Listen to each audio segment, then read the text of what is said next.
চারিদিকে পিন পতন নীরবতা, সবাই গভীর ঘুমে আচ্ছন্ন।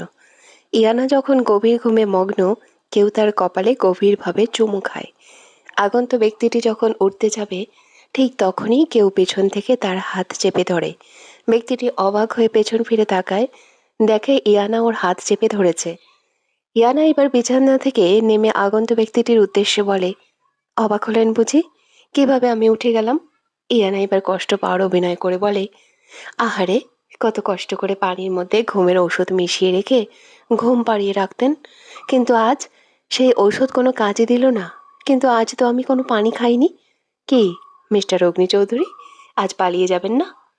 আহান ইয়ানার মুখে নিজের নাম শুনে ইয়ানার দিকে অবাক হয়ে তাকায়। কি করে ওকে চিনতে পারলো? তাহলে কি ওকে দুর্বল ভেবে ভুল করলাম? এত কিছু ও জানলো কিভাবে? আহান এবার সমস্ত মিথ্যে দূরে ঠেলে দিয়ে ইয়ানাকে ফের প্রশ্ন করে, তুমি এইসব কিভাবে জানলে? ইয়ানা এবার রেগে গিয়ে বলে, কি ভেবেছিলেন নিজের পরিচয় লুকিয়ে একটা মেয়েকে দিনের পর দিন টর্চার করবেন আর সে বুঝতে পারবে না? মিস্টার অগ্নিচৌধুরী, যেদিন আমি আপনার কাছে সাহায্য চাইতে গিয়েছিলাম, সেদিন সব পাল্টালেও নিজের পারফিউম পাল্টাতে মনে হয় ভুলে গিয়েছিলেন, তাই না? আপনার এই পারফিউম আমার খুব পরিচিত, কারণ এই পারফিউম পরিহিতা ব্যক্তি প্রতি রাতে আমার রুমে আসে। আর ওই দিন যে পালাতে গিয়ে নিজের হাতে ব্যথা পেয়েছিলেন, সেইটা লুকাতেও মনে হয় ভুলে গিয়েছিলেন। আহান এবার অবাক না হয়ে ইয়ানার দিকে একটা বাঁকা হাসি দিয়ে বলে, খুব বুদ্ধিমতী মেয়ে তুমি, আই লাইক ইট। তবে আমার পরিচয় জেনে যে নিজের বিপদ ডেকে আনলে। আগে লুকিয়ে করতাম, আর এখন সামনাসামনি। আমি নিজের আসল রূপ তোমার সামনে আনতে চাইতাম না, কারণ তুমি সেটা সহ্য করতে পারতে না। ইয়ানা এবার মুখে চুচু শব্দ করে আহানের সামনে বরাবর গিয়ে দাঁড়িয়ে বলে, আমি ইয়ানা বিনতে আসাদ, অন্যায়কারীকে কখনো ভয় পাই না। আর আপনাকে তো আমি আমার জীবনের চেয়ে বেশি ঘৃণা করি। আপনাকে ভয় পাওয়ার তো কোনো প্রশ্নই আসে না। আহান ইয়ানার মুখে ঘৃণার কথা শুনে প্রচণ্ডভাবে রেগে যায়। হাতের রগগুলো ফুলে ওঠে, চোখ দুটি লাল বর্ণ ধারণ করে। আহান নিজের হিতাহিত জ্ঞান হারিয়ে সজোরে এক চড় বসিয়ে দেয়। ইয়ানার গালে হঠাৎ আঘাত পাওয়ায় তাল সামলাতে না পেরে ছিটকে পড়ে। আহান ইয়ানার সামনে গিয়ে বসে মুখে হাত চেপে ধরে রেগে দাঁতে দাঁত চেপে বলে ওঠে, আমাকে তুই ঘৃণা করিস? কাকে ভালো লাগে তোর ওই রায়হানকে? কি করেছে ও তোকে? কি রে, বলছিস না কেন বল? ইয়ানা, কি কি কি করছেন? ছাড়ুন বলছি, ব্যথা লাগছে, ছাড়ুন। ইয়ানার কথা শুনে আহান ছেড়ে দেয়। আহান, শুনে রাখো মেয়ে, খুব করে চাই আমি তোমাকে। আমার অনুভবে মিশে গেছো তুমি। আমি যখন চোখ বন্ধ করি তখন আমার এই নিষ্ঠুর চোখে তুমি মায়াবতী অঙ্কিত হও। কি খারাপ ব্যাপার, তাই না? অগ্নিচৌধুরীর চোখে একটা মেয়ের মুখ অঙ্কিত হয়। ছে। আহান যখন রুম থেকে বের হতে যাবে, ঠিক তখনই ইয়ানার প্রশ্ন শুনে থমকে যায়, ভালোবাসেন আমাকে? আহানের সোজা সাপটা উত্তর, না। ইয়ানা এবার আহত সুরে বলে, রাগ দেখানোর জন্য অধিকার লাগে, আর অধিকার দেখার জন্য ভালোবাসা। যখন ভালোবাসেন না তখন এত অধিকার দেখান কেন মিস্টার অগ্নিচৌধুরী? আহান সরাসরি ভাবে বলে ওঠে, আমার জীবনে কোনো মেয়ের স্থান নেই। বাজেভাবে ঘৃণা করি তাদের। আর রইল বাকি অধিকারের কথা, এইটা আমি সবসময় দেখাবো, তুমি চাও বা না চাও। বলেই এখান থেকে প্রস্থান করে। ইয়ানা এক দৃষ্টিতে আহানের যাওয়ার পানে তাকিয়ে থাকে, আর নিজের জীবনের মাপকাঠি ভাবতে থাকে। সবাই ভার্সিটির মাঠে অবাক হয়ে ইয়ানার দিকে তাকিয়ে থাকে। ইয়ানা, কি হয়েছে? এইভাবে তাকিয়ে আছিস কেন তোরা? সুমু, কি হয়নি সেটা বলিনু। ওই ছেলে অগ্নিচৌধুরী কিভাবে হতে পারে? তুই জানিস উনি কত বড় মাফিয়া? সবার ওনার নাম শুনলে কাঁপাকাঁপি শুরু হয়ে যায়। চেহারা না দেখেও হাজার মেয়ের ক্রাশ উনি। সেখানে তুই বলছিস অগ্নিচৌধুরী তোকে এতদিন এত কেয়ার করতো। আর কি যেন বলছিলি? তোকে এক পলক দেখার জন্য তোর রুমে যেত, আর আমরা ওনার কথা গিয়ে ওনাকে বলেছি। ইয়ানা, তোর কি মনে হয় আমি মিথ্যে বলছি? প্রথমে আমারও সন্দেহ হয়েছিল যে হয়তো আমার সন্দেহ ভুল, কিন্তু উনি আর কোনো ছলনা করেনি, নিজেই সব স্বীকার করেছে। আয়াত, আমার জীবনটা এমন কেন? যার উপর ক্রাশ খাই সেই বলে আরেক বেডির জামাই। এই কষ্ট কই রাখি আমি? রোহান, মর, তুই বাইচে আছিস কেন? এমন গাঞ্জা খাস কেন যাকে আরেক বেডি নিয়ে যায়? আয়াত, শয়তান পোলা, তুই কি আমার জামাইরে বিধবা করতে চাসনি? আর রইল বাকি গাঞ্জার কথা, একটা গাঞ্জান ক্রাশ। বাদ দে, তুই বুঝবি না, কোনো সময় তো খায়নি কেউ তোর ওপর। আরও প্যাচাল বাদ দিবি তোদের, সতীনের মতো সবসময় চুরাচুরি লেগেই থাকিস। আকাশ, তুই কবে ভালো হয়েছিস আরু? আরু, এখন বাদ দে ভাই, আগে ইনুর কথাটা নিয়ে ভাব। এইভাবে খুনসুটিতে মেতে ওঠে তারা, সবাই সবার। ইয়ানা ফ্রেশ হয়ে নিচে নামে, কিন্তু একজনের কথা শুনে সে থমকে যায়। আসাদ হোসেন, তোমাকে বলেছিলাম না সেলিনা আমার ফ্রেন্ডের ছেলে বিদেশ থেকে ডাক্তারি ডিগ্রি নিয়ে মাত্র দেশে এসেছে। ইয়ানাকে নাকি কয়েকবার রাস্তায় দেখেছে। ইয়ানাকে ওর ভীষণ পছন্দ হয়েছে, তাই সামনের সপ্তাহ ওনারা এসে ইয়ানাকে আংটি পরিয়ে দিয়ে যাবে। আর পরের মাসেই ওদের বিয়ে। আসলে কোনো এক কারণে তারা বিয়েটা তাড়াতাড়ি করাতে চায়। ছেলে আমার খুব পছন্দ হয়েছে, আশা করি তোমারও পছন্দ হবে। সেলিনা, সবই তো বুঝলাম আসাদ, কিন্তু ইয়ানা যদি পছন্দ না হয়, ইয়ানাকে একবার জানানো দরকার। আসাদ, তুমি ওর সাথে কথা বলো। আমার মনে হয় না আমার পছন্দের ওপর না করবে। তাদের কথার মাঝেই সেলিনা হোসেন তাকিয়ে দেখেন সিঁড়ির কাছে ইয়ানা দাঁড়িয়ে আছে। উনি আমতা আমতা করে ইয়ানাকে ডাক দেন। আরে ইনু, তুই এখানে? ভালো হয়েছে এসেছিস, তোর সাথে কথা আছে, এদিকে আয়। সেলিনা হোসেনের কথা শুনে আসাদ হোসেনও পেছনে ফিরে তাকিয়ে দেখে ইয়ানা দাঁড়িয়ে আছে। উনি খুশি মনে নিজের কাছে ডাক দেন। ইয়ানাও মাথা নিচু করে ওর বাবা মায়ের সামনে গিয়ে বসে। এইবার আসাদ হোসেন নিজের মেয়ের মাথায় হাত রেখে বলেন, দেখ মা, ছোটবেলা থেকে তোরা দুই বোন যা চেয়েছিস তাই দেওয়ার চেষ্টা করেছি, কোনো কিছুতে কোনোদিন বাধা দেইনি। আমি চাইবো আমার কথায় তুই কোনোদিন বাধা দিবি না, কারণ বাবা হিসেবে আমি আমার মেয়ের জন্য বেস্টটা ঠিক করব। আমি চাই আমার বন্ধুর ছেলে সাহিল মির্জাকে তুই বিয়ে কর। ও বিদেশ ফেরত একজন ডাক্তার, তাছাড়া ছেলে হিসেবে সে খুব ভালো। বাবার উপর ভরসা আছে তো তোর? সামনের সপ্তাহে তারা আংটি পরিয়ে রেখে যাবে, তারপর পরের মাসে বিয়ে। যদি তোর কোনো ছেলেকে পছন্দ থাকে তাহলে বলতে পারিস, বিয়ের কথা আর আগাবো না। ইয়ানা আর নিজের বাবার মুখের ওপর না বলার উপায় নেই। সত্যি এটাই যে ওর বাবা ওদের জন্য নিজের সর্বোচ্চতা দিয়ে চেষ্টা করে ওদের ভালো রাখার জন্য। আর তাছাড়া যদি বিয়ে হয়ে যায় তাহলে সে অগ্নিচৌধুরী যন্ত্রণা থেকে মুক্তি পাবে। সে তো তাকে ভালোবাসে না। ভবিষ্যতে কি হতে পারে তার এই সামান্য হ্যাঁ বলার জন্য কোনো কিছু না ভেবেই নিজের আব্বুর উদ্দেশ্যে বলে, তোমরা যাকে ঠিক করবে আমি তাকেই বিয়ে করব। আর তাছাড়া আমার কোনো পছন্দ নেই। আশাদ হোসেন মেয়ের কথায় খুবই সন্তুষ্টি হন। নিজের মেয়ের মাথায় সন্তুষ্টিজনক হাত বুলিয়ে দেন। তারপর তারা সবাই ডিনার করে যে যার মতো রুমে চলে যায়। আহান দাঁড়িয়ে আছে নিজে তৈরি করা বিশাল সাম্রাজ্যের ব্যালকনি রেলিং ধরে। হাতে তার ওয়াইনের গ্লাস ধরে রাখা, প্রায় 1 ঘন্টা হতে চলল হাতে নিয়ে দাঁড়িয়ে আছে, এখনো একটুও খেতে পারেনি।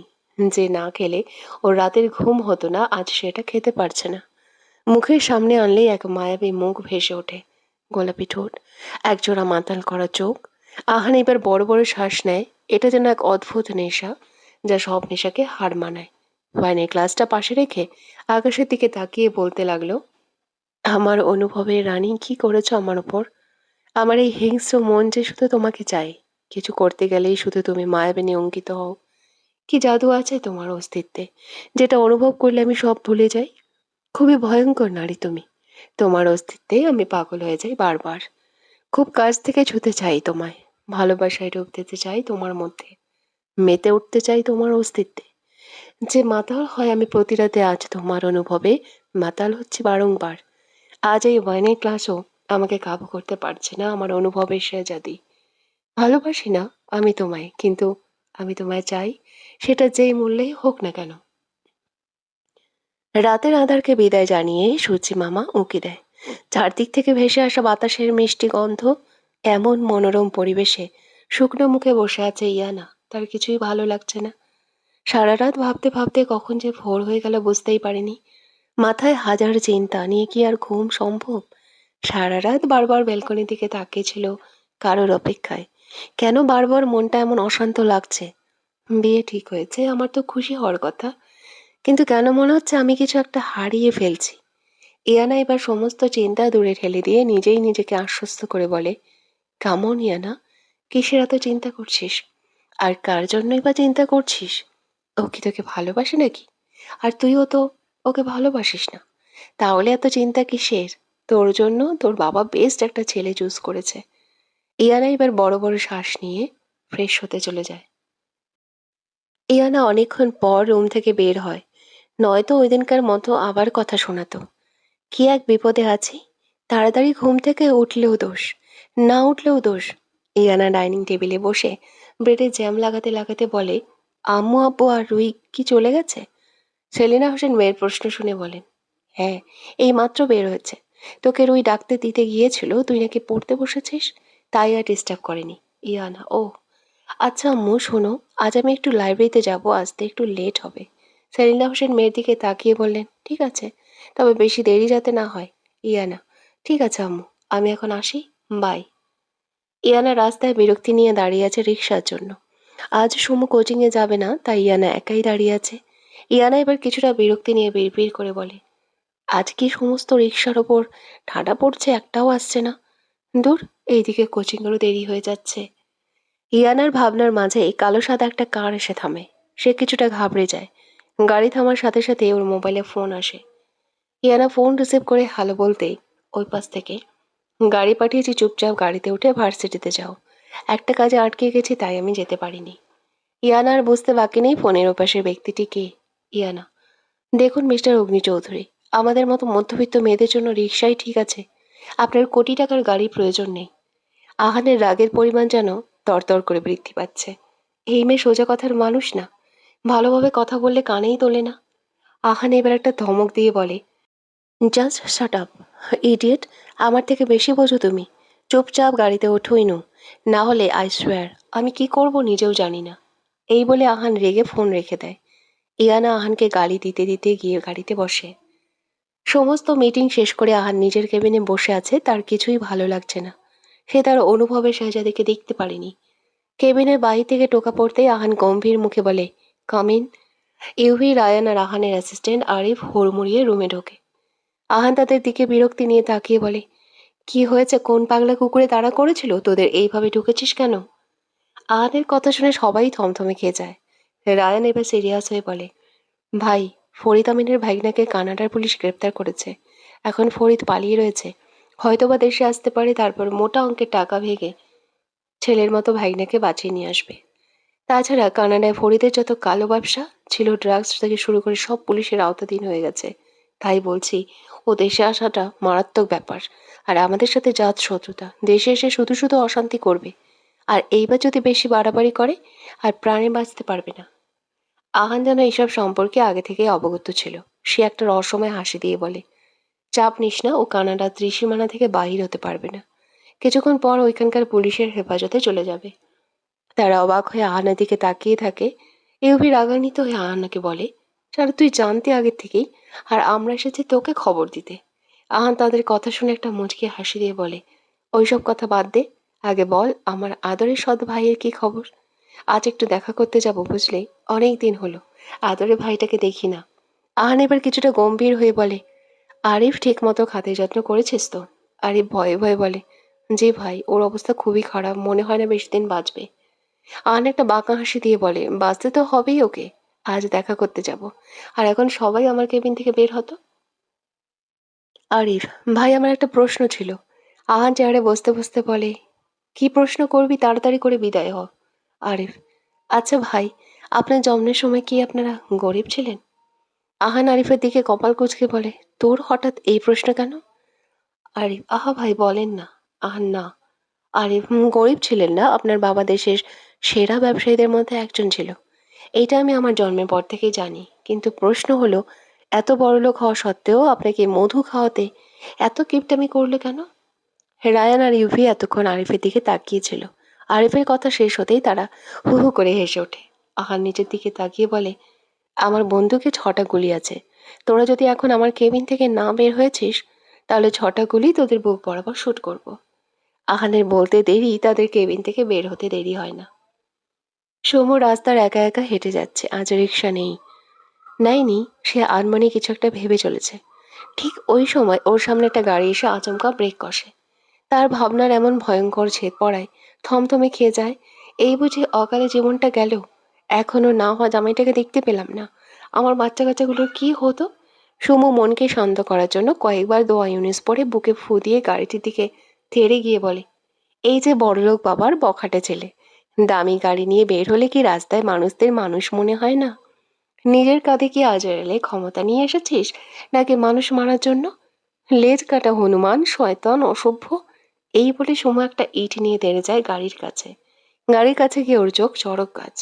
সুমু এবার আমতা আমতা করে বলে, আপনি সামনে এসে এইভাবে গাড়ি ব্রেক করেছেন কেন? তাই তো রেগে গিয়েছিলাম। এইদিকে যাচ্ছিলাম, পরে দেখি আপনি, তাই ব্রেক করেছিলাম। কিন্তু এইভাবে ভয় পেয়ে যাবেন বুঝতে পারিনি। গাড়ির মালিক ছিল স্বয়ং রায়ান। সুমু অপ্রস্তুত হয়ে কিছুটা দাঁতে দাঁত চেপে বলে, মাঝপথে আমার মতো ইনোসেন্ট বাচ্চা মেয়ের সামনে হঠাৎ যদি কোনো দানব এসে ব্রেক কষে, তাহলে তো ভয় পাবোই, তাই না? রায়ান আড়ালে একটা মুচকি হাসি দিয়ে মনে মনে বলে, যার উপস্থিতিতে দেশের নামকরা গোয়েন্দা অফিসারের বুকে ঘূর্ণিঝড় শুরু হয়ে যায়, সে নাকি ইনোসেন্ট। রায়ান, তো মিস সোমু ভার্সিটিতে নিশ্চয়ই যাচ্ছেন। আমি এদিকে যাচ্ছি, আপনি গাড়িতে উঠুন, পৌঁছে দিচ্ছি। আবার ভাববেন না আপনাকে সিডিউস করছি। মানে বলতে চাইছি সবসময় এক লাইন বেশি বোঝেন তো, তাই। রায়ানের কথা শুনে সুমুর কিছুটা খারাপ লাগলো। ও তো অনেকবার ক্ষমা চাইছে ওই দিনকার জন্য, তারপরেও ওকে কথা শোনাচ্ছে, তবে সেটা মুখে আর প্রকাশ করলো না। সোম, না না, আমি কেন গাড়িতে যাব? না, আপনি আসতে পারেননি। রায়ান, রায়ান, আপনি আপনার ভাঙ্গা টেপ রেকর্ডটা বন্ধ করুন তো, আর গাড়িতে উঠে বসুন। নয়তো ওই যে দূরে কুকুরটা দেখতে পাচ্ছেন, এক ডিল দেবো, আজ সারাদিন আপনার পেছনে পড়ে থাকবে। আইসোয়া, চুপচাপ গাড়িতে বসুন। সুমু রায়ানের কথা শুনে ঘাবড়ে গিয়ে পেছনে ফিরে তাকায়, দেখে সত্যি সত্যি কয়েকটা কুকুর বসে আছে। ও কুকুরকে ভীষণ ভয় পায়, তাই কোনো কিছু না ভেবেই গাড়িতে গিয়ে বসে। রায়ান দাদা দাঁত চেপে বলে, আমাকে কি আপনার ড্রাইভার মনে হয়? ওইখানে বসেছেন কেন? সামনে এসে বসুন। সুমু রায়ান সহ রায়ানের চৌদ্দ গোষ্ঠীকে গালি দিতে গিয়ে সামনে বসে। নির্ঘাত আজ বিপদে পড়ছি দেখা, নয়তো তোর গাড়িতে ওঠার কোনো ইচ্ছা নেই আমার। সবাই ছুটির পর প্রতিদিনকার মতো আড্ডায় মেতে উঠেছে আকাশ। এই যে আমাদের সৌম্য শান্তি রানী, আপনি এইভাবে সকাল থেকে কালনাগিনীর মতো ফুসফুস করছেন কেন? সৌম্য এমনিতে রেগেছিল, আকাশের কথা শেষ হতেই আকাশের পিঠে এক কিল বসিয়ে দেয়। রেগে বলে, তুই আমাকে কালনাগিনী বলেছিস? তোর বউ কালনাগিনী? আকাশ পিঠ ঘষতে ঘষতে বলে, হ্যাঁ, তোরা তো জানিস ওই আমার বউ যে কালনাগিনী। আবার বলতে হয় নাকি? কালনাগিনীর ওপরে যদি কিছু থাকে তাহলে ওইটা বল। আরও কি হয়েছে? আমাদের শান্তির মহারানী সমু বেবি এইভাবে রেগে আছিস কেন? সমু এবার রাস্তার সমস্ত ঘটনা এক এক করে সব খুলে বলে। ইয়ানা, এই জন্য ওই তো বলি যে আমাদের শান্ত বেবি এত রেগে কেন? তুই যে রায়ান ভাইয়াকে ভুল করে একটা মেয়ের ওড়না টেনে ধরা নিয়ে ভুল বুঝেছিলি, তার কাছে ক্ষমা চেয়েছিস? সমু, এইটা অনেক আগেই শেষ। পেছনে অনেক ঘুরঘুর করে তারপর ক্ষমা করেছে। আয়াত, ওকে ঠিক আছে, এইবার তাহলে আমরা উঠি। ইয়ানা, না রে, তোরা যা। আমি একটু লাইব্রেরিতে যাব, কাজ আছে। ফিরতে একটু দেরি হবে, বাসা থেকে বলে এসেছি। ইয়ানা লাইব্রেরির কাজ শেষ করতে করতে কখন বিকেল হয়ে গেল বলতেই পারেনি। ভার্সিটির সামনে দাঁড়িয়ে আছে রিক্সার জন্য। আকাশের অবস্থা বেশি একটা ভালো না, মনে হয় ঝড় আসবে। পাশে কয়েকটা বখাটে বারবার তাকাচ্ছে। সময় যাচ্ছে আর অস্বস্তি যেন বেড়েই চলেছে, কিন্তু একটা রিক্সা আসার কোনো নাম নেই। হয়তো আবহাওয়া খারাপ, এই জন্য। তার ভাবনা প্রহর কোণেই তার সামনে কালো রঙের একটা গাড়ি থামে। ইয়ানা যেন নিজের প্রাণ ফিরে পায় একটা গাড়ির সন্ধান পেয়ে, কিন্তু পর মুহূর্তে গাড়ির মালিককে দেখে অস্বস্তি আর ভয়ে নাক মুখ কুঁচকে ফেলে। আজ এই ছেলেগুলোর জীবন টাটা বাই বাই একটুকু জানে, সাথে ওর কি করবে আল্লাহই জানে। কিন্তু আহানের দৃষ্টি ছিল একদম শান্ত। এইভাবে সঙ্গের মতো দাঁড়িয়ে না থেকে গাড়িতে ওঠো, নাকি ছেলেদের রূপ দেখানো এখনো শেষ হয়নি? আহানের কথা শুনে ইয়ানা রেগে যায়। সে কি এখানে ছেলেদের রূপ দেখানোর জন্য দাঁড়িয়েছে নাকি? গাড়ি পাচ্ছিল না তাই দাঁড়িয়েছিল। উঠবো না আমি ওনার গাড়িতে। কি পেয়েছেনটা কি উনি? যা খুশি বলতে পারবে, আর আমার আত্মসম্মান নেই? ইয়ানার কোনো রেসপন্স না পেয়ে আহান একটু হালকা ধমক দিয়ে বলে, কি বলেছে কথা কানে যায় না? গাড়িতে এসে উঠছো না কেন? আমার অনেক কাজ, অনেক কাজ আছে। তোমার জন্য সারাদিন বসে থাকলে তো আর হবে না, তাই বলছি চুপচাপ চলে এসো। ইয়ানার এবার প্রচুর রাগ হয়, সাথে অভিমানও। সে কি বলেছিল নাকি ওকে এসে নিয়ে যেতে আজব? নিজে থেকে এসে তাকেই কথা শোনাচ্ছে। যাব না আমি, দেখি কিভাবে নিয়ে যায়। আহার নিজের রাগটাকে যথাসম্ভব নিয়ন্ত্রণে রেখে শান্ত গলায় বলে, দেখো ইনু, ভালোভাবে বলছি, চুপচাপ চলে এসো। আমি যদি একবার গাড়ি থেকে বের হই, সেটা তোমার জন্য ভালো হবে না। আহান শেষের কথাটা একটু জোরেই বলেছে, তাতেও ইহানার কোনো হেলদোল নেই। আহান এক পলক ছেলেগুলোর দিকে তাকিয়ে এনার দিকে তাকায়। রাগে তার চোখগুলো লাল বর্ণ ধারণ করেছে, হাতের রগগুলো ভেসে উঠেছে। এই মেয়েকে আর বাঁচিয়ে রাখা যাবে না। অগ্নি চৌধুরীর অবাধ্য হওয়া, এই মেয়েকে হাড়ে হাড়ে বুঝিয়ে দেব অগ্নি চৌধুরী কি জিনিস। আহান গাড়ি থেকে নেমে নিজের সমস্ত শক্তি দিয়ে হাত চেপে ধরে। ইয়ানা ব্যথায় কুকড়িয়ে ওঠে। আহানের চোখের দিকে তাকাতেই ওর আত্মা কেঁপে ওঠে। একটা শুকনো ঢোক গিলে মনে মনে ভাবে, এইভাবে এমন একটা জায়গায় ঘুমন্ত সিংহকে না জাগালেও পারতে ইয়ানা। ছেলেগুলো এতক্ষণ ইয়ানাকে চোখ দিয়ে গিলে খাচ্ছিল। তাদের মধ্যে একজন এইবার বলে ওঠে, ওহে ফুলটুসি, শুধু নিজের নগরকে খুশি করলেই হবে, আমাদের দিকেও একবার তাকাও। অনেকজন আছি আমরা, আজ রাতে চলো একদম খুশিতে ভরিয়ে দেব। তাদের মধ্যে আরেকজন বলে ওঠে, তোমার মতো এমন হট মেয়ে তো চাই আমরা, শুধু চলো আমাদের সাথে একবার, আজ রাতটা খুব এনজয় করব। বলেই সবাই বিশ্রীভাবে হাসা শুরু করে। ইয়ানার মনে হচ্ছিল নিজের জীবন নিজে দিয়ে দিত। ছি, কত অসভ্য কথাবার্তা। তার ভাবনা ছেদ ঘটে একজনের কথা শুনে। তোদের কেন মনে হলো হট সেক্সি? বিশ্বাস কর, একদমই নয়। আমার কথা বিশ্বাস না হলে তোরা টেস্ট করে দেখতে পারিস। রাতে তোদের কাছে পাঠিয়ে দেব। এমনিতে এই মেয়ে আমার কথার অবাধ্য হয়, ওকে আমার কাছে রেখে কি লাভ বলো তো? ছেলেগুলোর কানে আহানের কথা প্রবেশ করেছে কিনা জানা নেই, তবে এক একজনের কাঁপাকাঁপি শুরু হয়ে গেছে। কারণ স্বয়ং অগ্নি চৌধুরী তাদের সামনে দাঁড়িয়ে আছে। সো সরি স্যার, আমাদের ক্ষমা করে দিন। আমাদের অনেক বড় ভুল হয়ে গেছে। আমরা আপনাকে ভালোভাবে না দেখিয়ে আপনার জিএফকে নিয়ে এই কথা বলেছি। আহান একটু মুচকি হাসি দিয়ে বলে, তোদের কেন মনে হলো যে এই মেয়ে অগ্নি চৌধুরী জিএফ? তোদের মতো আমি ওকে হরসেক্সি ভেবেছিলাম। পরে দেখি আমার ভাবনা ভুল। কিন্তু তোদের যেহেতু মনে ধরেছে, আজ রাতে তোদের কাছে ওকে দিয়ে দিব, যদি রাতের অন্ধকার দেখতে পাস। আহান শেষের কথাটা রেগে দাঁতে দাঁত চেপে বলেছে। তবে ইয়ানা বিস্ময় নিয়ে তাকিয়ে আছে আহানের দিকে। লজ্জায় আর ঘৃণা সারা শরীর ঘিন ঘিন করছে। আর এইদিকে তুমুল বেগে বর্ষণ শুরু হয়ে গেছে। ইয়ানায় বৃষ্টিকে উপেক্ষা করে সামনের দিকে পা বাড়াতেই আহান পুনরায় হাতটি চেপে ধরে। তবে এইবার আগের তুলনায় একটু বেশি। ইয়ানা হাত ছাড়াতে ছাড়াতে বলে, ছাড়ুন আমায় অসভ্য লোক। একটা মেয়েকে নিয়ে কি ভাষা দিয়ে কথা বলতে এইটুকু জানেন না? আর আপনারা, আপনাদের মতো মাফিয়া থেকে কি আশা করা যায়? কে শুনে কার কথা এই বৃষ্টির মধ্যে এক প্রকার টেনে নিয়ে গিয়ে গাড়ির ভেতর ছুঁড়ে ফেলে। ইয়ানা হালকা ব্যথা পেয়ে করে ওঠে। কিছু বলতে যাবে তার আগেই ইয়ানার চোখ দুটো বড় বড় হয়ে যায়। সমস্ত ছটফট এক নিমিষেই কমে যায়। আহান পরম আয়েসে ইয়ানার ঠোঁট দুটো আঁকড়ে ধরে। আস্তে আস্তে কামড়ে পরিণত হতে থাকে, যেন সমস্ত রাগ উপরে ছাড়ছে।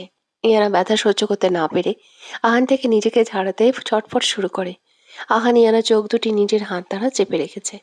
আহান থেকে নিজেকে ছাড়ানোর জন্য অধৈর্য হয়ে পড়েছে। কিন্তু আহানকে এক চুলও নাড়তে পারেনি, নড়াতে পারেনি। এইভাবে প্রায় 10 মিনিট পর আহান ছেড়ে দিয়ে স্টিয়ারিংয়ে মাথা রেখে জোরে জোরে শ্বাস নেয়। আর এইদিকে ইয়ানার জীবন যায় যায় অবস্থা, যেন সিংহের খাঁচা থেকে মুক্তি পেয়েছে। ঠোঁট কেটে রক্ত বেরিয়েছে। ইয়ানা নিজের ঠোঁটে রক্ত দেখতে পেয়ে লজ্জাকে এক সাইডে রেখে ভ্যা ভ্যা করে কান্না শুরু করে দেয়।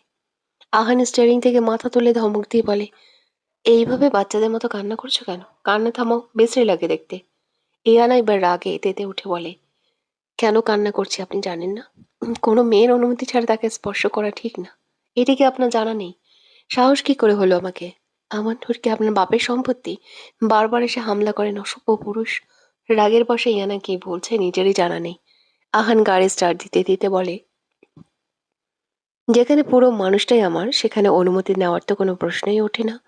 বলেছিলাম কথার অবাধ্য না হতে, শাস্তি হিসেবে খেয়েছি। তাতে আমার কি দোষ? এখনো যে জীবিত আছো তার শুকরিয়া আদায় করো। আমার সামনে এখন যেইভাবে এখন বসে আছো, তারপর কিছু করলে অসভ্য আবার আমাকেই বলবে। বাহ, ইন্টারেস্টিং ব্যাপার। ইয়ানা আহানার কথা শুনে নিজের দিকে তাকায়। দেখে বৃষ্টিতে ভিজে যাওয়ার কারণে বেবি পিঙ্ক কালারের জামাটা শরীরের সাথে একেবারে লেপ্টে আছে। শরীরের প্রত্যেকটা ভাঁজ বোঝা যাচ্ছে। ইয়ানা এবার লজ্জায় মাথা নুয়ে ফেলে। ওড়না দ্বারা যথাসম্ভব নিজেকে আবৃত শুরু করে। আহান ইয়ানার এই অবস্থা দেখে আড়ালে একটা মুচকি হাসি দিয়ে গাড়িতে রাখা এক্সট্রা ব্লেজার ইয়ানার গায়ে জড়িয়ে দেয়। দেখতে দেখতে ইয়ানাদের বাসার সামনে চলে আসে। ইয়ানা গাড়ি থেকে নেমে কিছু বলতে যাবে, তার আগেই আহান এই জায়গা থেকে প্রস্থান করে। ইয়ানা ভ্যাবলার মতো দাঁড়িয়ে থেকে বিড়বিড় করে বলে, আরে বাবা, তোকে কি থ্যাংক ইউ বলতাম নাকি আজব? আমি তো বলতাম যাতে আর কখনো গাড়ি নিয়ে না আসে, আর ব্লেজারটা ফেরত দিতাম। আজ আপনি আমায় কম অপমানিত করেননি মিস্টার অগ্নি চৌধুরী। আর মাত্র কয়েকটা দিন, তারপরেই আমি অন্যের লিখিত দলিল হয়ে যাব। আহানের গাড়ি গিয়ে থামে সেই অন্ধকার টর্চার সেলে। ভেতরে প্রবেশ করে একটা বাঁকা হাসি দিয়ে নিচে পড়ে থাকা ছেলেগুলোর সামনে গিয়ে বসে। আহান এবার আরিফের দিকে তাকিয়ে রহস্যময় হাসি দিয়ে বলে, আরিফ, আমার সৎ ভাইটা কোথায় বলতো? ওদের সাথে একটু পরিচয় করা। কি জানিস তো, ওরা আমার ফ্রেশিকে এক রাতের জন্য চেয়েছিল। যা তো, আমার ভাইটাকে একটু নিয়ে আয়। আরিফ ভয়ে ভয়ে রায়হানকে বন্ধ রুম থেকে বের করে নিয়ে আসে। রায়হানকে দেখে এক একজনের আত্মা কেঁপে ওঠে। নিচে পড়ে থাকা ছেলেগুলো রায়হানের অবস্থা দেখে হাউমাউ করে কান্না শুরু করে। আহান রায়হানের দিকে তাকিয়ে একটা তাচ্ছিল্য হাসি দিয়ে বলে, কি ভাই, কেমন লাগছে আমার খাতির যত্ন? রায়ান নিভু নিভু চোখে আহানের দিকে তাকিয়ে বলে, আমাকে যা করার করে নে। যেদিন আমার বাপ জানতে পারবে তার ছেলের মৃত্যুর খবর, ওই দিন তোর দিন শেষ, অগ্নি চৌধুরী। আর তোর যে ওইটা ভাইরাল বলেই জোরে জোরে হাসতে থাকে। হাসির মধ্যে সে মাটিতে লুটিয়ে পড়ে, কারণ আহান রায়হানের বুকে পরপর গুলি করে। আর রায়হানের দিকে রেগে তাকিয়ে বলে, ভেবেছিলাম তোকে কয়েকদিন পর, কিন্তু সেটা আরো হলো না। আহান এবার একটা ছেলেকে ডাক দিয়ে বলে, এই নর্দমার কীটকে নিয়ে ডুবিয়ে রাখ যতক্ষণ না পর্যন্ত নিশ্চিহ্ন হয়। আরিফ এবার ভয়ে ভয়ে বলে, ভাই, এটা কি বেশি প্রয়োজন? আহান এবার আরিফের দিকে ঘাড় কাত করে তাকায়। আরিফ আহানের তাকানো থেকে ভয় পেয়ে যায়। সরি ভাই। এতক্ষণ পর্যন্ত ছেলেগুলো এই দৃশ্য দেখতে না পেরে আহান ছেলেগুলোর এই অবস্থা দেখে মুখে চ শব্দ করে একজনকে ডাক দিয়ে বলে, এদের ফেরা তাড়াতাড়ি। আহানের কথা অনুযায়ী ছেলেগুলোর জ্ঞান ফেরানো হয়। ছেলেগুলোর জ্ঞান ফেরার সাথে সাথে আহানের পা জড়িয়ে হাউমাউ করে কান্না শুরু করে দেয়। স্যার প্লিজ, আমাদের কিছু করবেন না।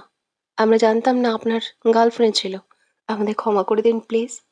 আহান ছেলেগুলোকে নিজের কাছ থেকে ছাড়াতে ছাড়াতে বলে, কি করে ছেড়ে দিই বলতো?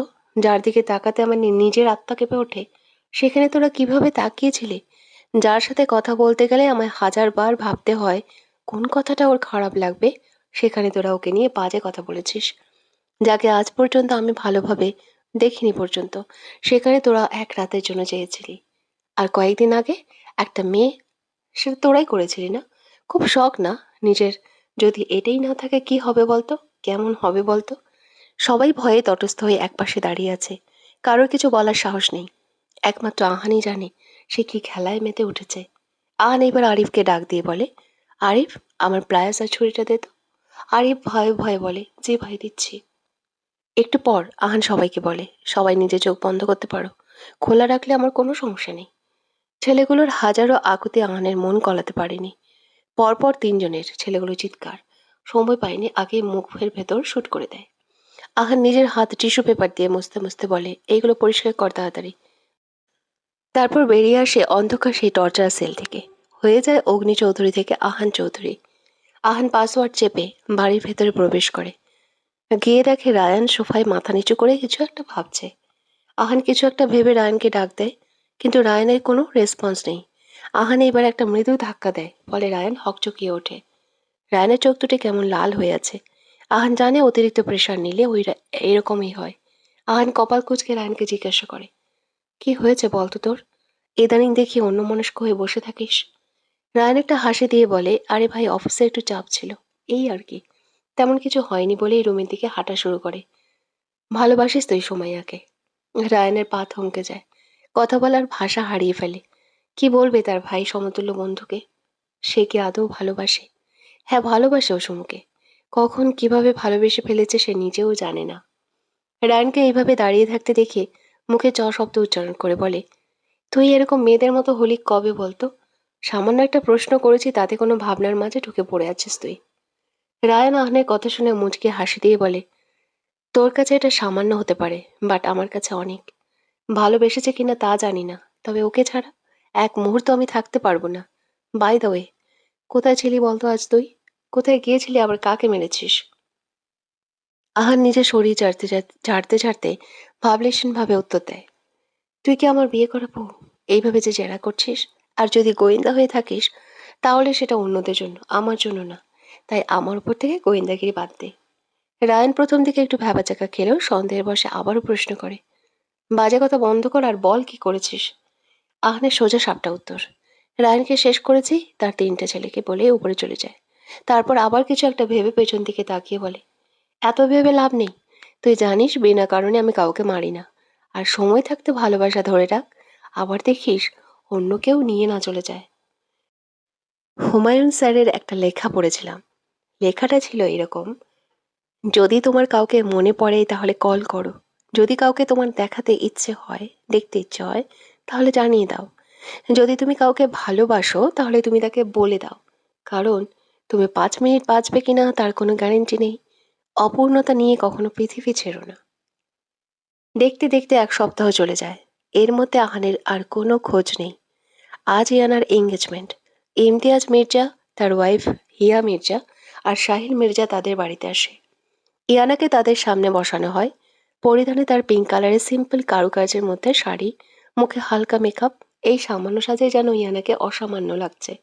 ইমতিয়াজ মির্জা, আমাদের ইয়ানা মামনি তো মাশাল্লাহ খুব সুন্দর। এমনি এমনি তো আমার ছেলে তোমার জন্য পাগল হয়নি। ইয়ানা কিছুটা লজ্জায় মাথা নুইয়ে ফেলে। মিসেস হিয়া মির্জা কিছুটা হাসি দিয়ে বলে, উফ, তুমিও না ইমতিয়াজ, মেয়েটাকে শুধু শুধু লজ্জা দিচ্ছ। এখন আমরা আংটি বদলে কাজটা সেরে ফেলি। তারপর হিয়া মির্জা দুজনের হাতে 2টি আংটি দেয়।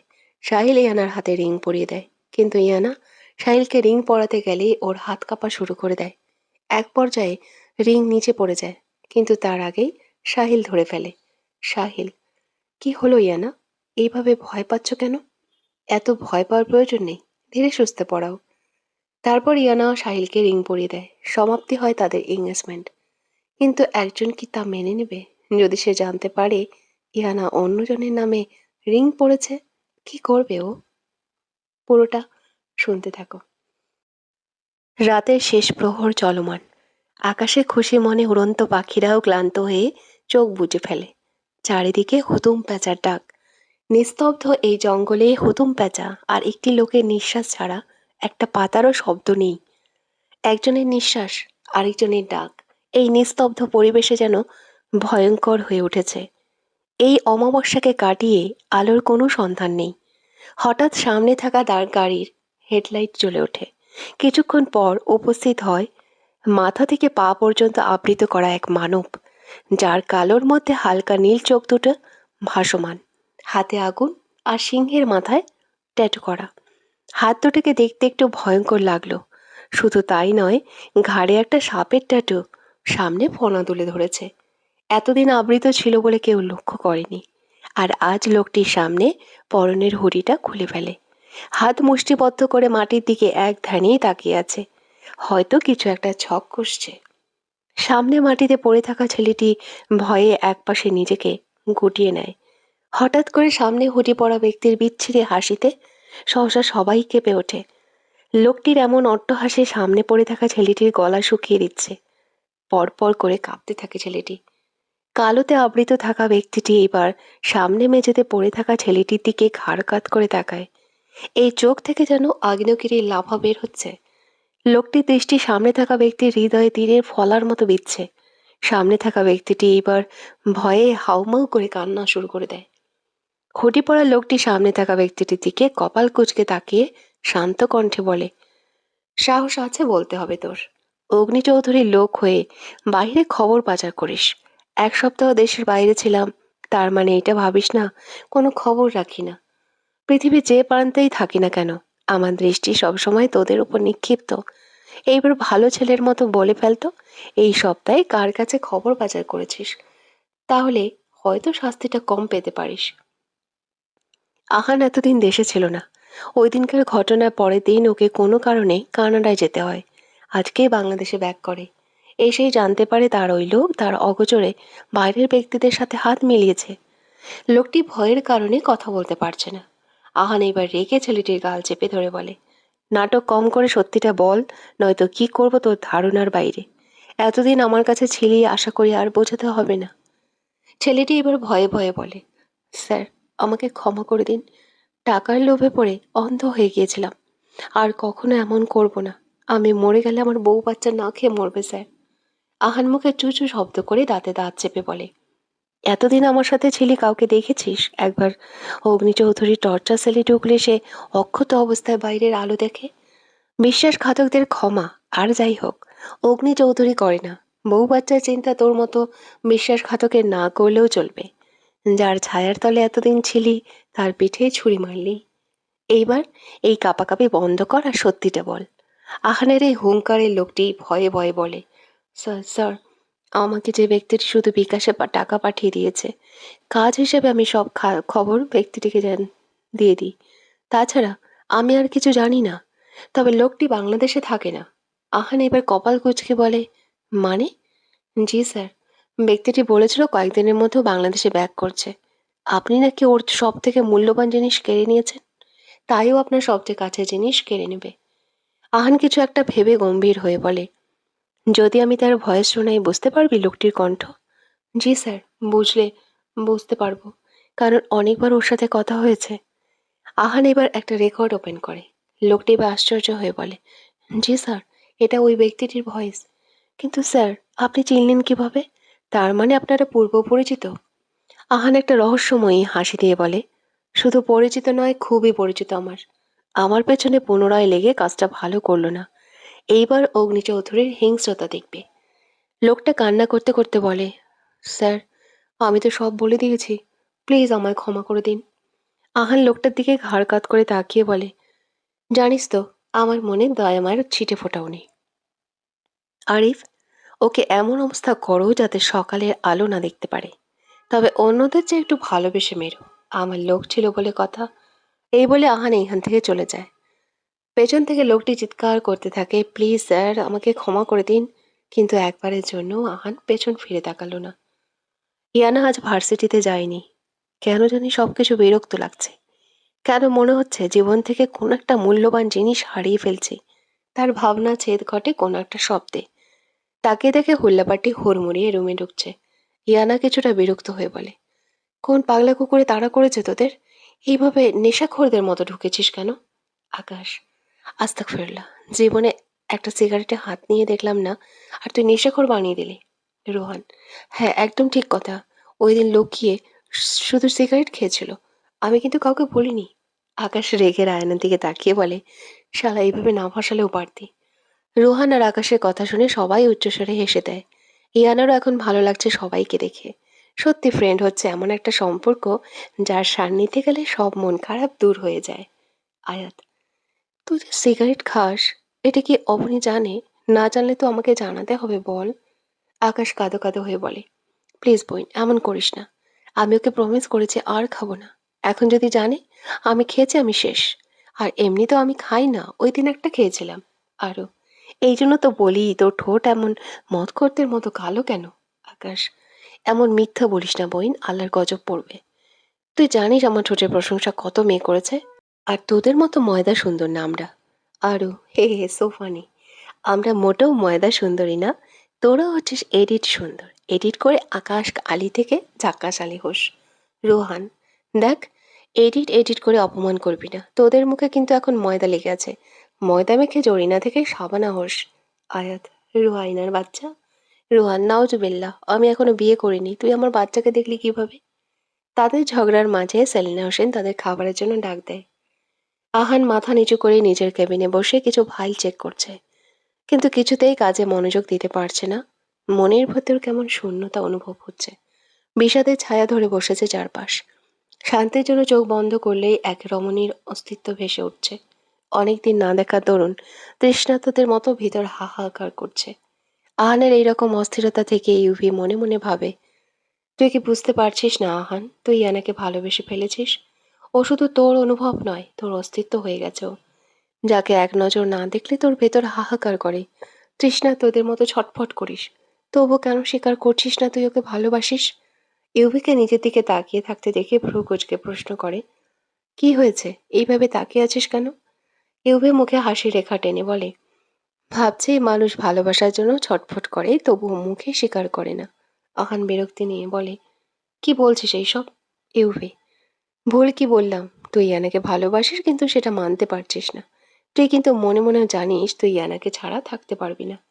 তাহলে কেন এত দূরত্ব? আহান তাচ্ছিল্য ভাবে বলে, ভালোবাসা মাই ফুড। ওই মেয়েকে জাস্ট প্রয়োজন। আর অগ্নি চৌধুরী কোনো মেয়েকে ভালোবাসবে, এর চেয়ে হাস্যকর কিছু হতেই পারে না। ইউভি, শুধুই কি প্রয়োজন আহান? যদি শুধু প্রয়োজন হতো তাহলে তুই কেন ওর জন্য এত ডেসপারেট? কেন যেই ওর দিকে চোখ তুলে তাকায় তাকে চিরদিনের জন্য চোখ বন্ধ করে দিস? ইউভির প্রশ্ন শুনে আহান কিছুটা থমথমে খেয়ে যায়। কেন ও এমন করে তার কারণ যে ওর জানা নেই। আহান এবার রেগে ইউভিকে বলে, তোর এইসব কথা বাদ দিবি? এমন কিছুই না। রুয়ানার সাথে কথা হয় তোর? আহানের কথা শুনে ইউভি চোখ বড় বড় করে তাকায়। আহান, কি হলো? এইভাবে তাকানোর কি আছে? ভুলে যাস না, রায়ান আর ইউভি আহানের হৃদয়ে আছে। তারা কি করে সবকিছু আমার জানা। তাই অবুঝের মতো ব্যবহার করিস না, ওকে? ইউভি, কি করব বল? জীবনে হাজারো মেয়ের ভিড়ে থেকেছি, কখনো কোনো মেয়েতে আটকায়নি। কিন্তু কিভাবে বুঝবো কোনো এক সময় এক পিচ্চিতে আটকা পড়বো? এক দেখাতেই আমার হৃদয়ে স্রোত হয়ে যায়, বয়ে যায়। কি করব বল? অনেক ছোট। প্রতিনিয়ত মনের সাথে লড়াই করছি। ওর বাচ্চামো আমাকে আরো বেশি আকৃষ্ট করে। ইচ্ছে করে নিজের সাথে পিষে ফেলি, কিন্তু বয়সের প্রচুর ফারাক। বলেই সে কান্নায় ভেঙে পড়ে। আহান বিরক্তি নিয়ে মুখে চ উচ্চারণ করে বলে, আমি আগে জানতাম রায়ান মহিলাদের মতো। তুই কবে থেকে এমন হলি বলতো? যাকে ভালোবাসিস তাকে নিশ্চয়ই পাবি। রাজি না হলে জোর করে আদায় করবি। তবুও মেয়েদের মতো ভ্যা ভ্যা করিস না। ইউভি আহানের কথা শুনে মনে মনে বলে, কার কাছে এসে ভালোবাসার গান গাইছিস ইউভি? শালা আজ তো একটা নিরামিষ। আল্লাহ জানে ইয়ানার কপালে। এখানে ফ্ল্যাশব্যাকের আগেরটা। খুব শখ না আমার থেকে দূরে থাকার? ভালোভাবে বোঝালে কি কথা কানে যায় না? কি করব? আমি তোকে এত অবাধ্য কেন হোস? এক কাজ করি, মেরে ফেলি, তাহলে সব সমস্যার সমাধান। আমার থেকে দূরে যাওয়ার ইচ্ছা পূরণ করে দেয়। আহান ইয়ানার দিকে তাকিয়ে শুট করে দেয়। ইয়ানা দুই হাত দিয়ে কান চেপে ভয়ে চোখ বন্ধ করে নেয়। যখন নিজের শরীরে কোনো আঘাত অনুভব করতে পারল না, তখন আস্তে আস্তে পিট পিট করে চোখ খুলে তাকায়। দেখে ব্যালকনিতে রাখা বিশাল বড় ফুলের টবটা ভেঙে মাটিতে পড়ে আছে। তার মানে ওকে শুট করেনি, ফুলের টবের দিকে শুট করেছে। এইটা ভেবে বুকে হাত রেখে একটা স্বস্তির নিঃশ্বাস ফেলে। তারপর আহানের দিকে তাকায়, দেখে দেখে সে কপালে বন্দুক ঠেকিয়ে জোরে জোরে শ্বাস নিচ্ছে। আহান এবার ইয়ানার দিকে তাকায়। ইয়ানা আহানের তাকানো দেখে তাচ্ছিল্য হেসে বলে, ভেবেছিলেন মিস্টার চৌধুরী ভয় পাবো? আপনার বন্দুকের থেকে ছোড়া গুলি দেখে বাকিদের মতো চিৎকার করে উঠব? ইয়ানা এইসবে ভয় পায় না। খুব অল্প বয়সে সে মৃত্যুকে আলিঙ্গন করে এসেছে। তাই মৃত্যু নিয়ে ভয় ওকে কাবু করতে পারে না। আহান কিছুটা শান্ত হয়ে ইয়ানার সামনাসামনি এসে দাঁড়ায়। তারপর চোখে চোখ রেখে বলে, সেই জন্যই তো তোমাকে চাই আমার। তোমার সাহসিকতায় আমি সত্যিই মুগ্ধ। যে মেয়ের একটু আগে সম্ভ্রমহানি হচ্ছিল, সে ভয় না পেয়ে এখনো চোখে চোখ রেখে কথা বলছে। সাহসী না হলে সেটা কয়জনে পারে? এরপর আহান এক মিনিটও দেরি করেনি, রুম থেকে বের হয়ে যায়। যেতে যেতে বলে যায়, আমি গাড়িতে যাচ্ছি, যদি বাড়ি ফিরতে চাও তাহলে আসতে পারো। ইয়ানা আর এক মিনিটও দেরি না করে আহানের পেছন পেছন চলে যায়। ইয়ানা বাড়ির সামনে গিয়ে দরজা খুলে ভেতরে ঢুকতে নিবে, কিন্তু একজনকে দেখে থমকে যায়। দেখে সুমু সোফায় বসে আছে। ইয়ানা কয়েকটা ঢোক গিলে বলে, ইয়ানা, আজ তুই গেলি। পাগলি আজ ভীষণভাবে ক্ষেপে আছে। কোনোভাবে মিস্টার চৌধুরী কথা বলা যাবে না। সবে তো ঠিক করেই দেব, তাহলে শুধু শুধু টেনশনে ফেলার কারণ নেই।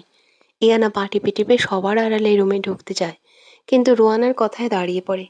ওই তো আপু চলে এসেছে। রোয়ানার কথা শুনে সুমু পেছন ফিরে তাকায়। ইয়ানা আর এক মিনিটও দেরি না করে দেয় এক দৌড়। তাড়াতাড়ি করে গিয়ে মিসেস সেলিনার পেছনে দাঁড়ায়। আম্মু প্লিজ, আজকের মতো বাঁচাও, পাগলি খেপেছে। সুমুর আগে ফুঁসতে ফুঁসতে বলে, আন্টি তুমি সামনে থেকে সরে দাঁড়াও, ওকে আজ আমি মেরেই ফেলবো। ওর ধারণা আছে কতটুকু চিন্তায় ছিলাম আমি। এই আনা সুমুর চিন্তার কারণ বুঝতে পেরে দুই হাতে কান ধরে বলে, প্লিজ জানো, আজকের মতো ক্ষমা করে দে। আর কখনো এইরকম হব করবো না। ঠিক আছে, করলাম ক্ষমা। এখন বল কোথায় গিয়েছিলি? মিসেস সেলিনা হোসেন, ঠিক আছে, তোরা দুজনে বসে সব মিটমাট কর, আমি নাস্তা নিয়ে আসছি। ইয়ান আর সুমু গিয়ে সোফায় বসে। সুমু কিছুটা চিন্তিত হয়ে বলে, ইনু, রায়হান বা অগ্নি চৌধুরী আসেনি তো? ওরা কিছু করেনি তো? প্লিজ ইনু, মৌন হয়ে থাকিস না, তাড়াতাড়ি বল। ইয়ানা সুমুকে আশ্বাস দিয়ে বলে, এমন কিছুই নয়। আসলে তুই যখন পানি আনতে দোকানে গিয়েছিলি, তখন একটা পথ শিশু আসে। বারবার খাবার চাচ্ছিল, তুইও হাসছিলি না। তাই ওকে নিয়ে একটা রেস্টুরেন্টে নিয়ে যাই। ভেবেছিলাম খাবার কিনে দিয়ে চলে আসবো, কিন্তু কিছুতেই রেস্টুরেন্টে ঢুকতে দিচ্ছিল না মেয়েটা, পথ শিশু তাই। এই নিয়ে একটু দেরি হয়ে গিয়েছে। এখন বিশ্বাস করলেই হয়। আল্লাহ আমায় ক্ষমা করে দিও মিথ্যে বলার জন্য। কিন্তু কি করব, আমি নিরুপায়। মনে মনে ইয়ানা বলছে। সুমু কপাল কুঁচকে তাকিয়ে আছে ইয়ানার দিকে। মানলাম তুই একটা কাজে আটকে গিয়েছিলি, কিন্তু ফোন ধরছিলি না কেন? তুই জানিস কতটা চিন্তায় ছিলাম। আমি ভেবেছিলাম হয়তো রায়হান তোকে কিডন্যাপ করেছে বা অগ্নি চৌধুরী। ইয়ানা সুমু চিন্তার কারণ বুঝতে পেরে বলে, আসলে ফোন সাইলেন্ট ছিল। আর চিন্তা করিস না, এমন কিছুই হয়নি। আজ আর বাসায় যাওয়া দরকার নেই, এখানেই থাক। রাত ঠিক 12টা। রুয়ানা কিছু শব্দ পেয়ে ঘুম থেকে উঠে পড়ে। দেখে সবাই তার সামনে দাঁড়িয়ে আছে। আসাদ হোসেন। শুভ জন্মদিন আমার ছোট মা। ইয়ানা। শুভ জন্মদিন আমার ছোট মিষ্টি ঝগড়ুটে বোন। রুয়ানা সবার উইশ করা দেখে খুশিতে আত্মহারা। থ্যাংক ইউ সো মাচ আব্বু আম্মু আপুই সুমু আপ্পি। তারপর তারা ছোটখাটো সেলিব্রেশন করে যার যার মতো গিয়ে ঘুমাতে চলে যায়। প্লিজ মিস্টার চৌধুরী, আমার সাথে এমন করবেন না। প্লিজ প্লিজ দূরে যান আমার থেকে। একদম কাছে আসবেন না। হঠাৎ ইয়ানা ঘুম থেকে চোখ মেলে তাকায়। পাশেই সুমু গভীর ঘুমে আচ্ছন্ন। ও এতক্ষণ স্বপ্ন দেখছিল ভেবেই স্বস্তির নিঃশ্বাস নেয়। ভয়ে ওর হাত পা কাঁপছে। পাশ থেকে এক গ্লাস পানি এক শ্বাসেই খেয়ে ফেলে। আজ আপনি যা করেছেন তা কখনো ভুলবো না মিস্টার চৌধুরী। ঘৃণা করি আপনাকে। ঠিক এতটাই ঘৃণা করি যে আপনার ছায়া দেখতে অস্বস্তি হয়। চলে যাব অনেক দূর, যেখানে আপনি আমায় খুঁজে পাবেন না। হল্লাপার্টি আর রুয়ানা তারা একটা বড় রেস্টুরেন্টে বসে আছে। কারণ আজ রুয়ানার জন্মদিন। তাই হুল্লাপার্টি তরফ থেকে জন্মদিন উপলক্ষে ছোট একটা সেলিব্রেশন। এক এক করে সবাই রুয়ানাকে গিফট দেয়। যা পেয়ে সে খুব খুশি। ঠিক তখনই রুয়ানার কথায় সবাই পাশে তাকায়। আপুরা দেখো তো, উনি আহান ভাইয়া না? উনি তো বিদেশে গিয়েছিলেন, তার মানে ফিরে এসেছেন। আকাশ। তাই তো, উনি তো আহান ভাইয়া। সাথে রায়ান আর ইউফি ভাইয়াও রয়েছেন। আয়াত। তাহলে ওনাদের বলি আমাদের সাথে অ্যাটেন্ড করতে। আর তাছাড়া অনেকদিন ধরে ওদের সাথে কথা হয় না, কথাও বলে নেওয়া হবে। ইয়ানা। সব ঠিক আছে আয়াত, কিন্তু ওনারা কোনো দরকারেও তো আসতে পারে। হতে পারে কোনো বিজনেস মিটিং। আরও। না রে, মিটিং নয়। মিটিং হলে আরও মানুষ থাকতো, কিন্তু এইখানে ওরা তিনজন ছাড়া আর কেউ নেই। তোরা বস, আমি ডাক দেই। আরও আহানদের কাছে চলে যায়। আরও। আসসালামু আলাইকুম ভাইয়ারা, কেমন আছেন? আহান আরোরাকে চিনতে 1 মিনিটও দেরি করেনি। তাই একটা মুচকি হাসি দিয়ে বলে, ওয়ালাইকুম আসসালাম। আলহামদুলিল্লাহ, তুমি কেমন আছো? একা এসেছো নাকি নিজের ফ্রেন্ড তারা সবাই এসেছে? আরও। জি ভাইয়া, আজ আমাদের রোয়ানার জন্মদিন, তাই আমাদের পক্ষ থেকে ছোট একটা আয়োজন। আপনারা আসুন না। আরুর কথা শুনে ইউভি মনে মনে ভাবে আজ পিচ্চির জন্মদিন। রায়ান। কেন নয়, চলো। তারপর তারাও সেলিব্রেশনে জয়েন করে। আহান যথাসম্ভব নিজের দৃষ্টি ইয়ানের আড়ালে রাখার চেষ্টা করছে, কারণ ইয়ানা বলে দিয়েছে অগ্নি চৌধুরীর চোখ জোড়ার সাথে অন্য কারোর চোখ জোড়ার খুব মিল পাওয়া যায়। ইউভি রোয়ানার দিকে তাকিয়ে দেখে মেয়েটাকে আজ খুব সুন্দর লাগছে। সাদা পাথরে কারুকাজ করা একটা সিম্পল গাউন আর মুখে হালকা মেকআপ। মেয়েটা বাচ্চা সুলভ চেহারাতে যেন অদ্ভুত এক আকর্ষণ রয়েছে। তারপর কিছু একটা মনে পড়তেই রোয়ানাকে প্রশ্ন করে, আচ্ছা পিচ্চি, তোমার বয়স কত? মানে আজ কত বছর বয়স হয়েছে তোমার? রোয়ানার মুখ থেকে হাসি উবে গেল পিচ্চি ডাক শুনে। সে এখনো পিচ্চি নাকি? আজব। আমাকে একদম পিচ্চি বলবেন না। আর আমার আজ 16 বছর পূর্ণ হয়েছে। ইউভি আহাত সুরে বলে, হ্যাঁ অনেক বড় হয়ে গেছে, 16 বছর কম নাকি? হাই কপাল, ভালোবাসার জন্য আর কোনো মেয়ে পেলি না, শেষে কিনা হাঁটুর বয়সী মেয়েকে পছন্দ করতে হলো। আমার বয়স 27 আর 16। আল্লাহ, কত ফারাক। ঠিক সময় বিয়ে হলে ওর সমান একটা মেয়ে থাকতো আমার। কবে বড় হবে এই মেয়ে? মনে মনে বলছে। আড্ডার মাঝে কেউ একজন সুমুকে গভীরভাবে পরখ করছে। সেটা কেউ বুঝতে পারছে, নাকি বুঝেও না বুঝার অভিনয় করছে? অনেকক্ষণ আড্ডা দেওয়ার পর তারা সবাই সবার থেকে বিদায় জানিয়ে যার যার বাড়িতে ফিরে আসে। ইয়ানা ফ্রেশ হয়ে নিজের রুমে আসে আর ভাবছে কিভাবে নিজের আব্বু আম্মুকে রাজি করাবে। তারা কি সত্যিই রাজি হবে, নাকি আমাকে নিরাশ করবে? যা হওয়ার হোক, বললে তো আর মেরে ফেলবে না। বলেই সে তার আব্বু আম্মুর রুমের দিকে যায়। তারপর তারপর দরজার সামনে গিয়ে বলে, আমি কি ভেতরে আসতে পারি? আশাদ হোসেন মেয়ের দিকে তাকিয়ে বলে, বাবা মায়ের রুমে ঢুকতে অনুমতি নিতে হয় না, ভেতরে আয়। ইয়ানা ভেতরে আস্তে আস্তে বলে, যার রুমই হোক না কেন আব্বু, অনুমতি নেওয়া একটা ম্যানার্স, আর সেটা তুমি আমাদের শিখিয়েছ। আশাদ হোসেন মেয়ের কথায় প্রফুল্ল হেসে বলেন, ঠিক আছে আমার মা, কিন্তু এত রাতে আমাদের রুমে কোনো দরকার নাকি? ইয়ানা যেন এই প্রশ্নের ওই অপেক্ষায় ছিল। সে এইবার আমতা আমতা করে বলে, আব্বু, কিছু কথা ছিল তোমার সাথে। আশাদ হোসেন, বল, কি বলবি? এতে ঘাবড়ানোর কি আছে? কখনো তোর কথাকে অমান্য করেছি? কারণ আমি জানি আমার মেয়ে সঠিক সিদ্ধান্তই নেবে, নিজের বাবাকে কখনো নিরাশ করবে না। ইয়ানা নিজের বাবাকে জড়িয়ে ধরে বলে, থ্যাংক ইউ আব্বু, এতটা বিশ্বাস করার জন্য। আর তোমার বিশ্বাসের মর্যাদা সব সময় রাখার চেষ্টা করব। আশাদ হোসেন, ওকে বল, কি বলবি? ইয়ানা একটা শ্বাস নিয়ে বলে, আসলে আব্বু, আমি ভাবছিলাম আমাদের এখানে তো তেমন কেউ নেই, আমাদের সমস্ত আত্মীয় চট্টগ্রামে। তাই বলছিলাম বিয়েটা ঢাকায় না হয়ে চট্টগ্রামে হলে হয় না?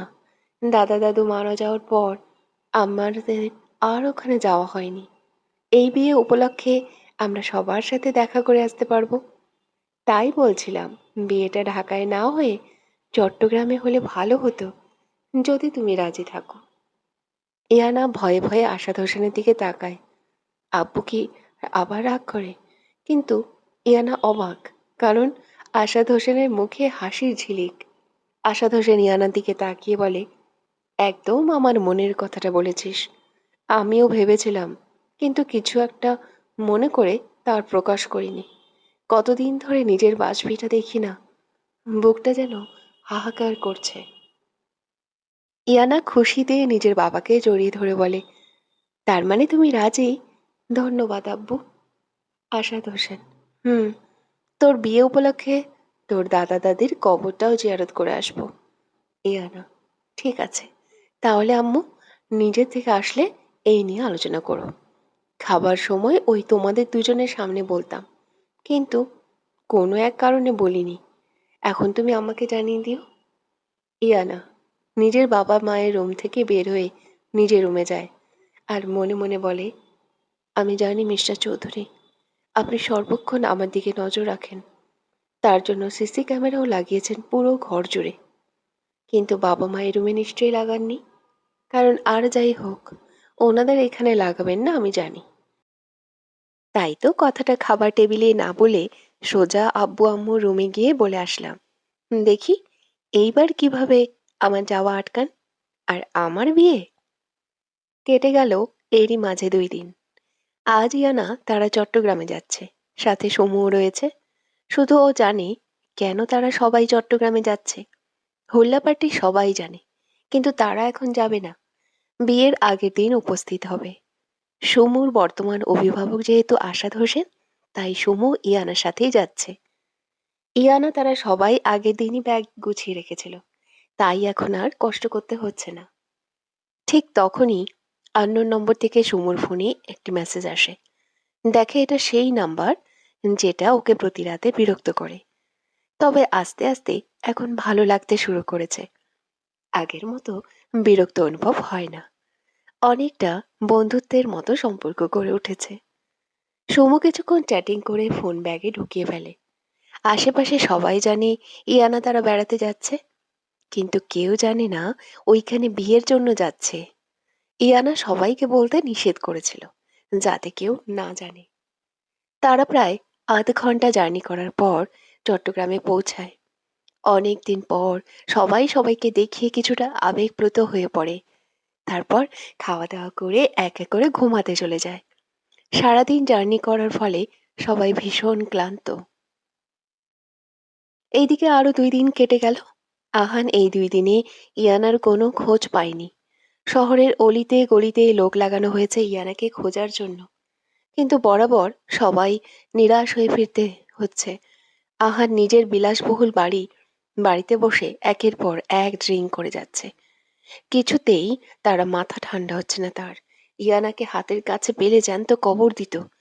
ঠিক তখনই এখানে আরিফ এসে বলে, স্যার, ইয়ানা ম্যাম তারা চট্টগ্রামে গিয়েছে নিজের দাদার বাড়ি, একটু আগেই খবরটা পেলাম। আহান আরিফের দিকে তাকিয়ে বলে, শুধুই কি বেড়াতে গিয়েছে নাকি অন্য কিছু? আরিফ আহানের প্রশ্নে আমতা আমতা করে বলে, স্যার, যতটুকু খবর পেয়েছি সবাই তাই বলল, তার বেশি কেউ কিছু জানে না।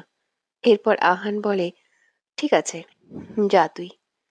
আরিফ চলে যেতেই আহান একটা রহস্যময় হাসি দিয়ে বলে, কাজটা তুমি ঠিক করনি আমার অনুভবের শাহজাদি। সাবধান করেছিলাম, শোনোনি। অবাধ্য হতে বারণ করেছিলাম, কিন্তু অবাধ্য হয়েছ। অন্য কারোর হওয়া চিন্তা করতে বারণ করেছিলাম, কিন্তু মানোনি। এবার বুঝবে অগ্নিচৌধুরী কি জিনিস। বলেই ওয়াইনের গ্লাসটা চেপে ধরে। এতটাই জোরে ধরেছিল যে গ্লাসটা ভেঙে বাজেভাবে হাতে গেঁথে গিয়েছে। কিন্তু আহানের এইসব নিয়ে কোনো চিন্তা নেই। দেখতে দেখতে কেটে গেল আরো 20 দিন।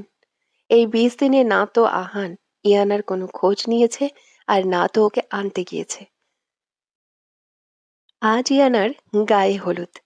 যেহেতু বিয়েটা ঘরোয়াভাবে হচ্ছে, তাই কোনো মেহেন্দি অনুষ্ঠান বা গায়ে হলুদের অনুষ্ঠান হচ্ছে না। হোল্লা পার্টি তারা সবাই চলে এসেছে। এত দূরে আয়াত আর ইয়ানার বাবা তারা দিতে চায়নি, তবে তারা কোনো রকম রাজি করিয়ে এসেছে। তারা সবাই অনুষ্ঠান শেষ করে রুমে চলে যায়।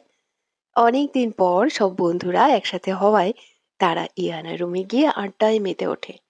আয়াত, আমরা কখনো ভাবতেও পারিনি তোর বিয়ে এইরকম ঘরোয়া উপায়ে হবে। কত ইচ্ছে ছিল মজা করব, আনন্দ করব, নাচ হবে, গান হবে। ইয়ানা, এখন ঘরোয়া উপায়ে হচ্ছে। তারপর উনি নিজের কাজটা শেষ করে আসলেই সবাইকে জানিয়ে বিয়ে করব। আরু, ও মাই গুডনেস, ইনু, এখনই জিজুকে উনি বলা শুরু করেছিস? বলেই সবাই হাসা শুরু করে।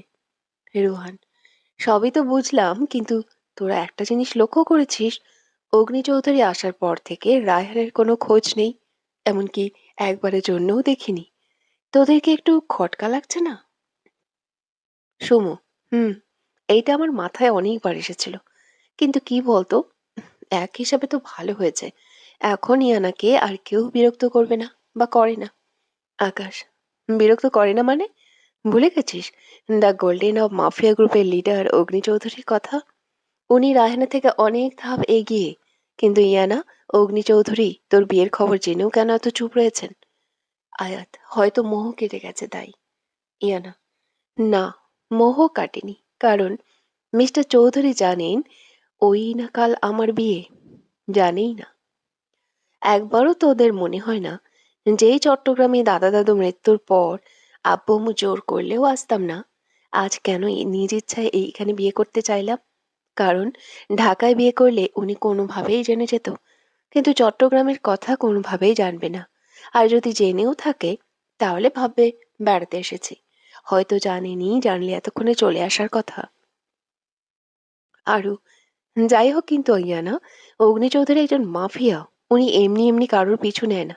এমনও তো হতে পারে যে উনি তোকে সত্যি সত্যি ভালোবাসে। এটা কোনো মোহ বা কামনা নয়। হোল্লা পার্টির সবাই আরুর কথায় সম্মতি জানায়। ইয়ানা তখন তাচ্ছিল্য হেসে বলে, ভালোবাসা মাই ফুট। উনি কখনো বলেছেন যে উনি আমাকে ভালোবাসে? আমি 1000 বার জিজ্ঞেস করেছি। উনি 1000 বার না করেছেন। আর যদি ভালোই বাসতেন, তাহলে নিশ্চয় খোঁজ করতেন, তাই না? আকাশ, ওকে ওকে, ঠিক আছে, রাগ করিস না। বাদ দে এইসব কথা। কাল তোর বিয়ে, এইটা নিয়ে ভাব। তারপর তারা আরো কতক্ষণ আড্ডা দিয়ে ঘুমিয়ে পড়ে। কিন্তু দুজন ব্যক্তির চোখে ঘুম নেই। সকালে বাড়ির মহিলারা তারা হাতে হাতে কাজে লেগে পড়ে। একটু আগেই ছেলেরা বাড়ির সবাই উপস্থিত হয়েছে। তাদের বাড়ি থেকে শুধু সাহিল মির্জা, তার বাবা আর মা ইমতিয়াজ মির্জা, আর হেনা মির্জা আর কয়েকজন আত্মীয়ই আসে। বাইরে কোনো লোক আসেনি। তাদের আপ্যায়ন পর্ব শেষ করা হয়। এখন বিয়ের জন্য কাজে চলে আসে। ইয়ানাকে নিয়ে এসে সাহিলের সাথে বসানো হয়। কাজে বিয়ে পড়ানো শুরু করে। ইমতিয়াজ মির্জার একমাত্র ছেলে আব্রাহাম সাহিল মির্জার সাথে আসাদ হোসেনের বড় মেয়ে ইয়ানা বিনতে আসাদের 20 লক্ষ টাকার দেনমোহরে বিয়ে ধার্য করা হয়েছে। এখন তুমি যদি রাজি থাকো তাহলে বলো মা, কবুল। ইয়ানার ভেতর ছেদ করে ওঠে। বারবার শুধু আহানের অবয়ব ভেসে উঠছে। কান্না আসছে প্রচুর। নিজেকে খাপ ছাড়া লাগছে। ইয়ানার ভাবনার মাঝেই কাজী সাহেব পুনরায় বললেন, বলো মা, কবুল। ইয়ানা কিছু একটা ভেবে নিজের মনকে শান্ত করে নেয়। তারপর বলে দেয় 3টি শব্দ, কবুল, কবুল, কবুল। তারপর সবাই একটা স্বস্তির নিঃশ্বাস ফেলে। কাজী সাহেব পুনরায় সাহিলের কাছে গিয়ে বলে, তুমি বলো বাবা, কবুল। সাহিল কবুল বলতে যাবে, ঠিক তখনই দরজার কাছ থেকে 3টি শব্দ ভেসে আছে, কবুল, কবুল, কবুল। সবাই সেই আগন্ত ব্যক্তিটির দিকে তাকায়। ইয়ানা এতক্ষণ কান্না করছিল, তাই সে নিজে মাথা তুলে তাকায়। তাকাতেই তার অন্তরাত্মা কেঁপে ওঠে। কারণ প্রতিদিন আসবে নতুন পর্ব। তোমরা যারা নতুন শুনছো, প্লিজ আমার চ্যানেলটিকে সাবস্ক্রাইব করে যেও। আর আমার চ্যানেলে আসার জন্য তোমাদের অনেক অনেক ধন্যবাদ। সাবস্ক্রাইব করতে ভুলো না।